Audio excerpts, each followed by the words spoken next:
ओम नमो भगवते वासुदेवाय नमः। नमस्कार दोस्तों, स्वागत है आप सभी का मेरे YouTube चैनल ज्ञान की बातें 5.0 में। तो दोस्तों, हर रोज की तरह ऐसे ही ज्ञान की बातें 5.0 में आज मैं एक और ज्ञान की बात लेकर आया हूं जो कथा का सुनने का ही बहुत बड़ा महत्व बताया गया है। तो दोस्तों, आज के ज्ञान की बात में हम बात करेंगे श्रावण संकष्टी गणेश चतुर्थी व्रत कथा के बारे में।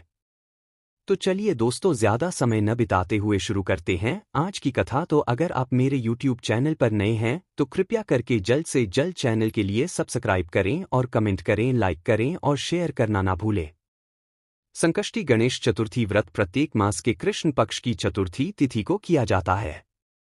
ऋषिगण पूछते हैं कि हे स्कंद कुमार, दरिद्रता, शोक, कुष्ठ आदि से विकलांग, शत्रुओं से संतप्त, राज्य से निष्कासित राज, सदैव दुखी रहने वाले, धनहीन, समस्त उपद्रवों से पीड़ित, विद्याहीन, संतानहीन, घर से निष्कासित लोगों, रोगियों एवं अपने कल्याण की कामना करने वाले लोगों को क्या उपाय करना चाहिए जिससे उनका कल्याण हो और उनके उपरोक्त कष्टों का निवारण हो?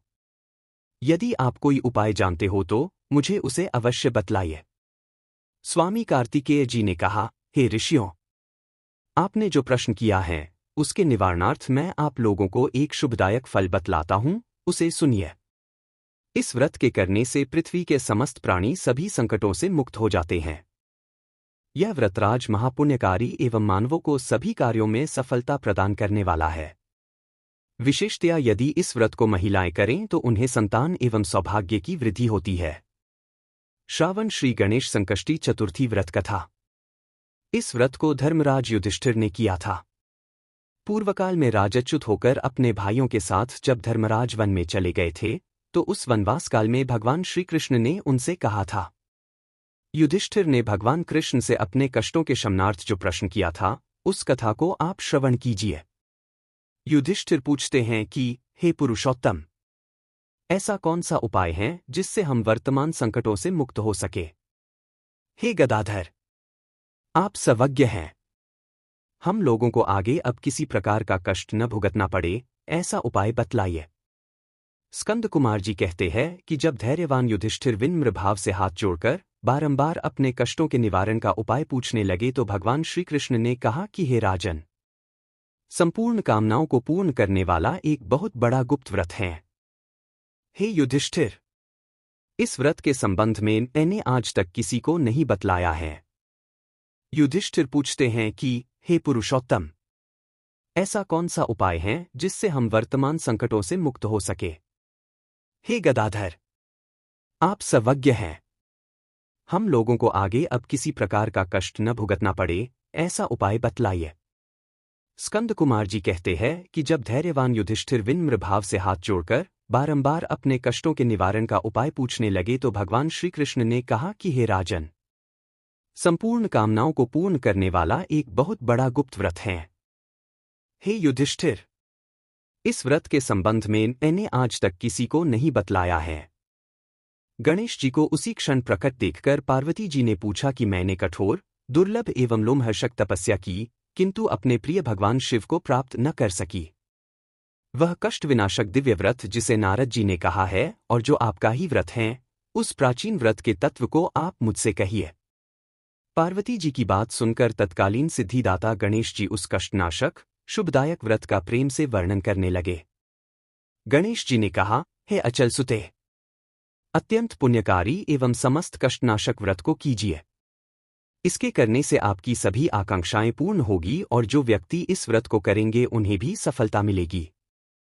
श्रावण के कृष्ण चतुर्थी की रात्रि में चंद्रोदय होने पर पूजन करना चाहिए। उस दिन मन में संकल्प करें कि जब तक चंद्रोदय नहीं होगा मैं निराहार रहूंगी। पहले गणेश पूजन कर ही भोजन करूंगी। मन में ऐसा निश्चय करना चाहिए। इसके बाद सफेद तिल के जल से स्नान करें, मेरा पूजन करें तथा अपनी सामर्थ्य के अनुसार सोने, चांदी, तांबे अथवा मिट्टी के कलश में जल भरकर उस पर गणेश जी की प्रतिमा स्थापित करें। मूर्ति कलश पर वस्त्राच्छादन करके अष्टदल कमल की आकृति बनावें और उसी मूर्ति की स्थापना करें।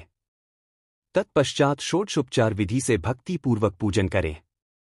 मूर्ति का ध्यान निम्न प्रकार से करें, हे लंबोदर, 4 भुजा वाले, 3 नेत्र वाले, लाल रंग वाले, हे नीलवर्ण वाले, शोभा के भंडार, प्रसन्न मुख वाले गणेश जी, मैं आपका ध्यान करता या करती हूं। हे गजानन, मैं आपका आवाहन करती हूं। हे विघ्नराज, आपको प्रणाम करती हूं, यह आसन है। हे लंबोदर, यह आपके लिए पाद्य है। हे शंकर सुवन, यह आपके लिए अर्घ्य है। हे उमापुत्र, यह आपके स्नानार्थ जल है। हे वक्रतुंड, यह आपके लिए आचमनीय जल है। हे शूर्पकर्ण, यह आपके लिए वस्त्र है। हे सुशोभित, यह आपके लिए यज्ञोपवीत है। हे गणेश्वर, यह आपके लिए रोली चंदन है। हे विघ्न विनाशन, यह आपके लिए फूल है। हे विकट, यह आपके लिए धूप बत्ती है। हे वामन, यह आपके लिए दीपक है। हे सर्वदेव, यह आपके लिए लड्डू का नैवेद्य है। हे देव, यह आपके निमित्त फल हैं। हे विघ्नहर्ता, यह आपके निमित्त मेरा प्रणाम है। प्रणाम करने के बाद क्षमा प्रार्थना करें। इस प्रकार षोडशोपचार रीति से पूजन करके नाना प्रकार के प्रसादों को बनाकर भगवान को भोग लगाएं।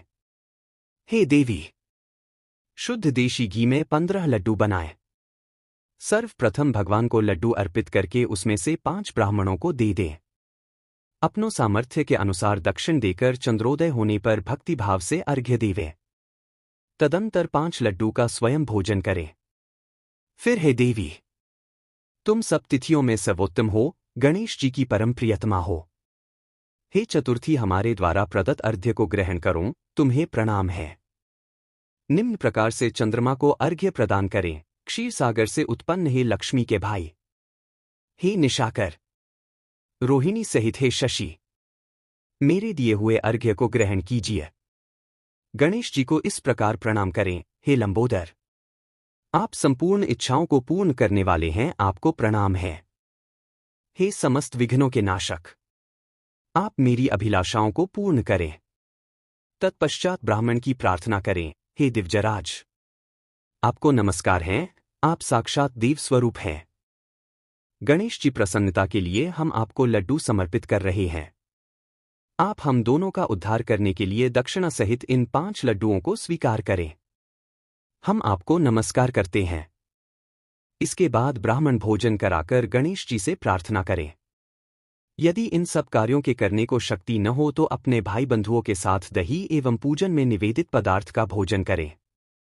प्रार्थना करके प्रतिमा का विसर्जन करें और अपने गुरु को अन्न वस्त्रादि एवं दक्षिणा के साथ मूर्ति दे देवें। इस प्रकार से विसर्जन करें। हे देवों में श्रेष्ठ गणेश जी, आप अपने स्थान को प्रस्थान कीजिए एवं इस व्रत पूजा के फल को दीजिए। हे सुमुखी, इस प्रकार जीवन भर गणेश चतुर्थी का व्रत करना चाहिए। यदि जन्म भर न कर सकें तो 21 वर्ष तक करें। यदि इतना करना भी संभव न हो तो 1 वर्ष तक 12 महीने के व्रत को करें। यदि इतना भी न कर सकें तो वर्ष के 1 मास को अवश्य ही व्रत करें और श्रावण चतुर्थी को व्रत का उद्यापन करें।